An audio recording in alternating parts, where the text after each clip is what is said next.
In this video, I'm going to show you how to fix your iPhone battery draining after updating to iOS 18. It's pretty easy. If you find this useful, then please consider subscribing and liking the video. Let's jump right in. Let's start by first force restarting your iPhone.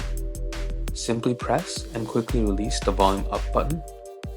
And now quickly press and release the volume down button. And now press and hold the side button. Now, when the Apple logo appears, release the side button and your iPhone will restart. If this doesn't help, let's update all the applications on iPhone, as updating apps can help decrease the battery draining.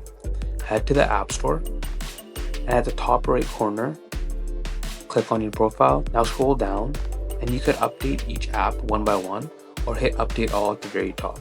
If this doesn't help, then let's take a look at the battery usage. Head to the Settings app, and tap on battery. Now give it a moment and you can check to see which application is consuming the most battery.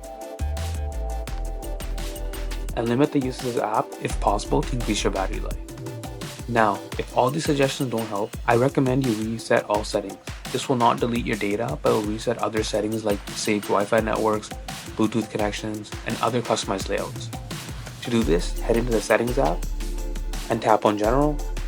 Now scroll down and tap on Transfer Reset iPhone. Now tap Reset, and now reset all settings. Now, if resetting all settings doesn't help either, you may want to be on the lookout for software updates, as major software releases such as iOS 18 may have bugs and fixes needed as more people update and report issues. To check for updates, head to the Settings app and tap on General and select Software Update, and look here often to see if an update is available. I hope this helps, and if it did, please hit the subscribe button below. It really helps me out.